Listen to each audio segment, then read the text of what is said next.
Olá, esse vídeo eu gostaria de fazer uma refutação ao pastor Carlos Vailate. Eu gostaria primeiramente que você assistisse esse pequeno vídeo que por acaso eu vi da internet e depois nós vamos falar e comentar sobre o que esse pastor falou. Excelência, mas não é o único meio. Será que Adão creu em Cristo?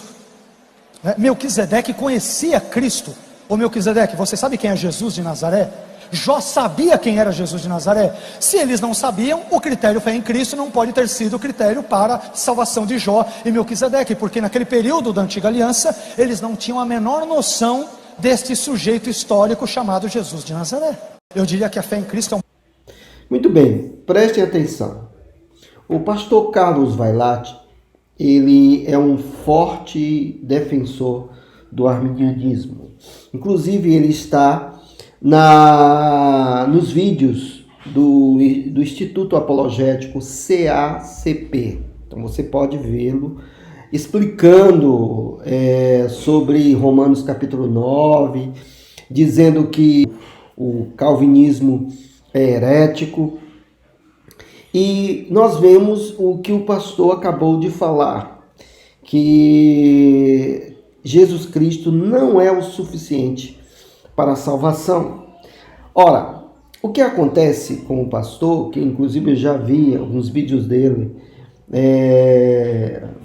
defendendo o arminianismo e indo contra seriamente o calvinismo, o que acontece com o pastor é exatamente o que pode levar à doutrina arminiana. Eu já fui arminiano ferrenho, no início da minha fé. Eu nasci numa igreja arminiana, batista, mas numa igreja arminiana. E algumas coisas me levaram a deixar o arminianismo. Primeiro, foi exatamente alguns textos bíblicos que eu não tinha explicação. Segundo, eu percebi que o arminianismo, ele levava mais a glória humana do que a glória de Deus. Terceiro, eu percebi que as heresias, as seitas, elas tinham mais tendências arminianas do que calvinistas, porque as seitas levavam a compensação humana, a glória humana, o fazer antes para ser salvo. Então, a obra humana conjunta para ser salvo. Vejam bem, o que o pastor está defendendo é exatamente o fim que a doutrina arminiana pode chegar. Existem várias heresias que a doutrina arminiana pode chegar. Por exemplo, a chamada teologia aberta, defendida por René Kivitz, Caio Fábio e muitos outros. O que é a teologia aberta? É dizer que Deus não tem nada fechado, Deus não tem nada planejado. Por isso que o nome teologia aberta. Deus não sabe totalmente o futuro. Isso ofende profundamente a onisciência de Deus. Eles dizem porque Deus é amor e Deus jamais iria compactuar com o mal. Eles dizem que algumas coisas Deus não sabe por causa do livre-arbítrio humano. Isso é exatamente para sair de uma das dificuldades do arminianismo, em que Deus saber o mal que vai acontecer e não fazer nada, ou permitir, como eles dizem. Então, para sair disso, porque eles saem da soberania de Deus planejar todas as coisas, de Deus providenciar, da providência de Deus, então eles têm uma dificuldade. E a dificuldade é que, como Deus sabe que vai acontecer o mal, e ele não evita. Então, para sair disso, entra nessa chamada teologia aberta, que Deus não sabia o que ia acontecer, dependia então do livre-arbítrio humano. Essa é a heresia da teologia aberta.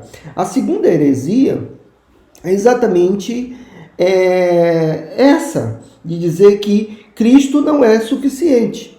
Cristo não é suficiente. Ora, se os arminianos, principalmente extremistas, dizem que a salvação acontece numa ação conjunta, como dizem alguns pastores, que a salvação acontece, a graça, ela é uma ação conjunta, tanto de Deus como do homem. Então a salvação, ela é algo feito entre Deus e o homem, porque Deus, realmente, eles admitem que Jesus é que salva, Jesus é que fez a sua obra na cruz, mas o homem tem que aceitar, o homem tem que concordar. Inclusive a eleição de Deus é mediante a sua presciência. Deus prevê quem é que vai aceitar e quem não vai aceitar. Ora, essa eleição não é bem uma eleição vindo de uma soberana vontade de Deus, como diz aí Efésios, segundo o seu beneplácito, o seu bem-querer, mas simplesmente é uma convocação por méritos. Porque se Deus vê antes aqueles que vão aceitar por conta própria, então, de alguma forma, Deus simplesmente está chamando aqueles que, vamos dizer, que realmente têm algum mérito, em detrimento dos outros que não quiseram. Então, essa dificuldade pode levar, inclusive, a uma outra heresia, a chamada heresia do universalismo. O que seria o universalismo? Deus salva todas as pessoas, ninguém vai para o inferno, porque de alguma forma Deus é amor. Se Deus é amor e Deus jamais deixaria alguém ir para um inferno eterno. Então Deus é amor, e então Deus vai salvar todos. Deus quer salvar todos. Se Deus quer salvar todos, então Deus vai salvar a todos. Então essas heresias, elas têm um terreno muito fértil, não no calvinismo, mas no arminianismo. A grande prova disso é que a reforma protestante com Martinho Lutero e os outros reformadores, foi exatamente um dos pilares, era exatamente colocar a soberania de Deus, como algo principal na doutrina cristã. O que o pastor está pregando nesse vídeo é exatamente uma doutrina puramente pelagiana. Pelágio dizia isso. Pelágio ensinava isso, que o homem, de alguma forma, não caiu totalmente. O homem não caiu totalmente. O homem poderia escolher por conta própria Deus, e Deus salvaria. Contra ele foi, então, Santo Agostinho, né? Agostinho refutou fortemente a doutrina pelagiana. E mais na frente, a Igreja Católica aderiu de uma tal forma à doutrina pelagiana, a ponto de vender indulgências, em dizer que as pessoas poderiam ser salvas pelas obras, ser salvas por alguma compensação. Deus salva. A Igreja Católica admite a salvação de Deus em Cristo, mas o homem tem que fazer alguma coisa.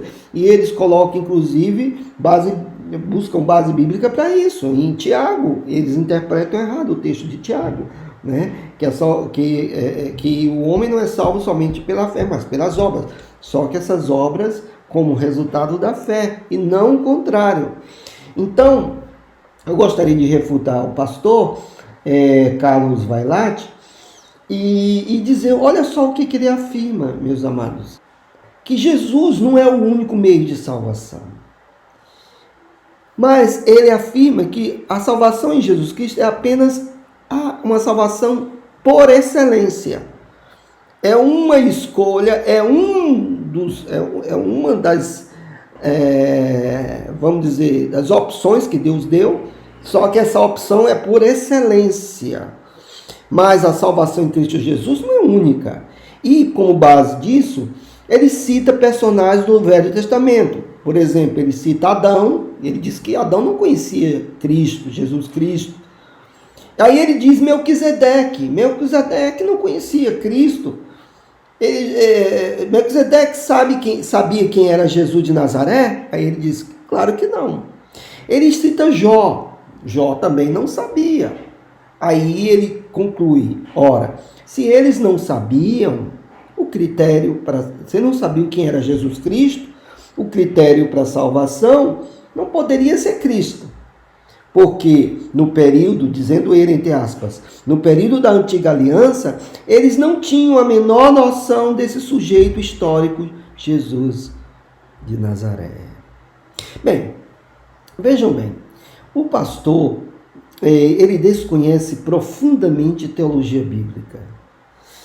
O pastor, ele desconhece profundamente a teologia bíblica e sistemática. E a Bíblia, né? Claro, né? Primeiramente, nós precisamos entender que essa expressão Jesus histórico é usada simplesmente por teólogos liberais, que não aceitam a historicidade dos evangelhos. Eles dizem que há um Jesus histórico, há um Jesus, vamos dizer, ideológico da comunidade, mas esse que está registrado nas Escrituras é um chamado Jesus histórico. Ora, essa expressão Jesus histórico não deve existir naqueles que creem na Bíblia, porque Jesus, ele é o Deus eterno. Simplesmente Jesus Cristo, ele se tornou carne, a segunda pessoa da Trindade se tornou carne. Deus sempre foi histórico porque ele se manifestou na história desde a criação. Então Jesus, em toda a história bíblica, ele se manifestou na segunda pessoa da Trindade, com o anjo da aliança. Então Jesus sempre é histórico. Então isso é um pleonasmo teológico, é uma tautologia teológica. Então Jesus, ele é histórico, não precisamos dizer que ele é o Jesus histórico. Ele é histórico porque ele se manifestou muito antes da sua, vamos dizer, da sua encarnação, né? E depois o nome Jesus Cristo foi exatamente por causa o nome da sua encarnação. Jesus se tornou carne e aí deu-se um nome para ele, mas não significa que não havia o Cristo. No princípio era o Verbo. João já diz isso no princípio era o Verbo estava com Deus e o Verbo era Deus. E o Verbo se tornou carne. Vejam que nos primeiros capítulos de João não fala Jesus Cristo, ele fala Verbo, ele fala luz, ele fala verdade. Depois fala Jesus Cristo. O pastor não leva em conta isso. Vejam bem, ele desconhece que os santos e patriarcas do Velho Testamento criam no Cristo e no Messias que haveria de vir. Eles não viram com os olhos, mas eles criam no Messias que haveria de vir através da revelação que Deus tinha dado. É claro que não é uma revelação ainda parcial, mas eles criam no Messias, em um libertador, em um redentor, e que viria. E a fé salvadora desses patriarcas e profetas e crentes do Velho Testamento seria no Messias que haveria de vir. Como também nós cremos no Messias que já veio. Nós não vemos com os nossos olhos Jesus Cristo, mas nós cremos no que Jesus já veio. Jesus Cristo, o Cristo, o Verbo, a palavra, a verdade e a vida. Então, o pastor desconhece isso. E depois, ele diz que Adão não conhecia. Adão não conhecia sobre Jesus Cristo, mas Adão conhecia sobre o Messias. O próprio Jesus apresenta o Velho Testamento para revelar a sua pessoa.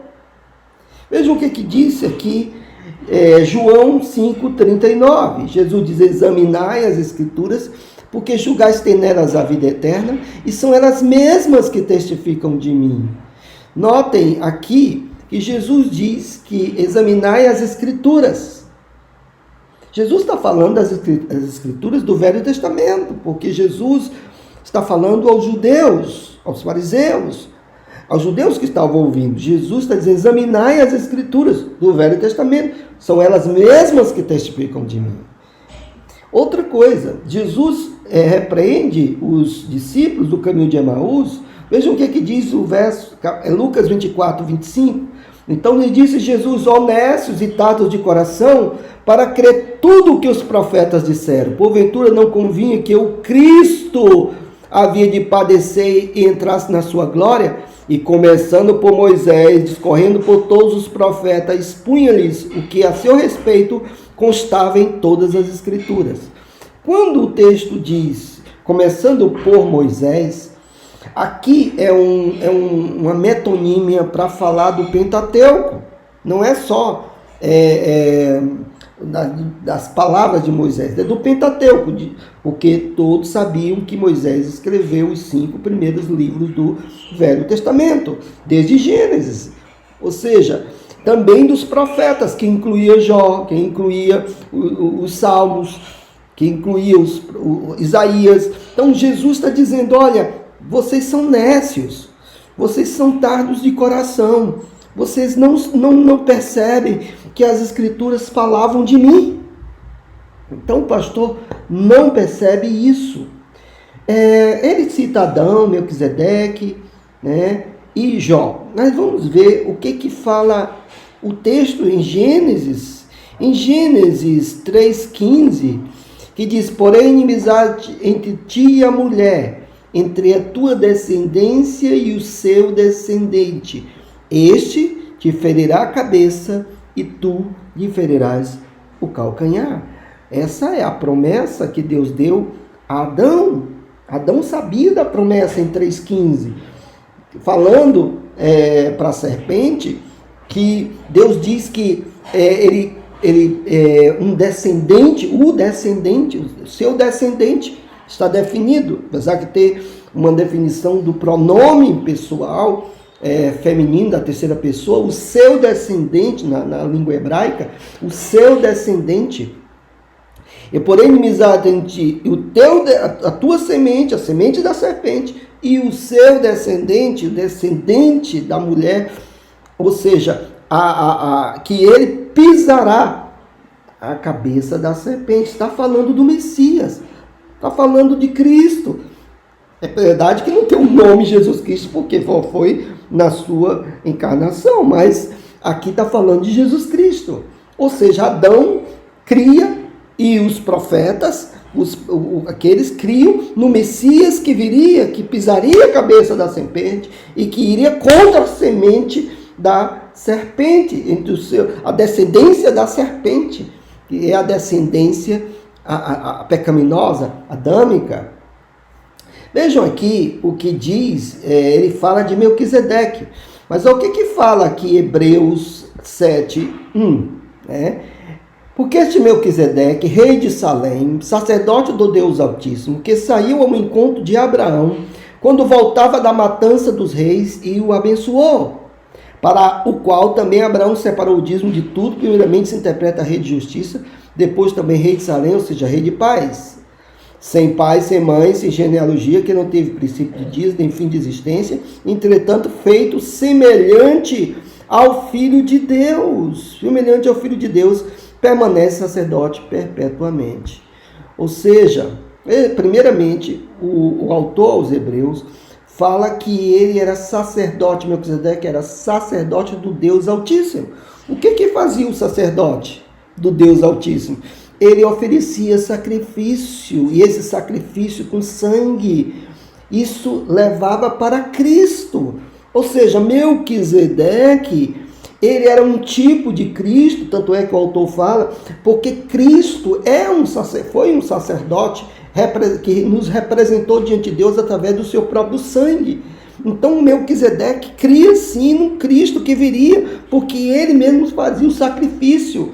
Ele matava o animal, derramava o seu sangue para expiar o seu pecado, os pecados daquelas pessoas, porque o sacerdote representava uma comunidade. Então é claro que Melquisedeque, ele cria no Cristo que viria, no Messias que viria. E Jó? Vejamos o que diz Jó. Jó 19, 23, vamos ler a partir do verso 23. Quem me dera fosse agora escritas as minhas palavras, quem me dera fossem gravadas em livro, que com pena de ferro e com chumbo para sempre fossem esculpidas na rocha, porque eu sei que meu Redentor vive, e por fim se levantará sobre a terra. Vejam que Jó falou, ele diz, quem dera que suas palavras fossem escritas com chumbo. Ora, Jó não sabia que ele ali estaria sendo inspirado por Deus nas suas palavras, e ele, porque eu sei que meu Redentor vive, e ele se levantará sobre a terra. Jó estava falando exatamente do Messias. Jó cria que o Messias viria, porque ele cria na revelação de Deus, desde Gênesis, que Deus daria a semente da mulher para destruir a descendência da serpente. Minha gente, então isso demonstra que os apóstolos e os patriarcas do Velho Testamento, os crentes do Velho Testamento, eles criam em Cristo. Cristo é o único meio de salvação. Sem Cristo não pode haver salvação. O próprio apóstolo Pedro, em Atos 4:12, diz o seguinte, e não há salvação em nenhum outro, porque abaixo do céu não existe nenhum outro nome dado entre os homens pelo qual importa que sejamos salvos. Então, somente Cristo, através de Cristo, nós podemos ser salvos. Que Deus abençoe a nossa vida.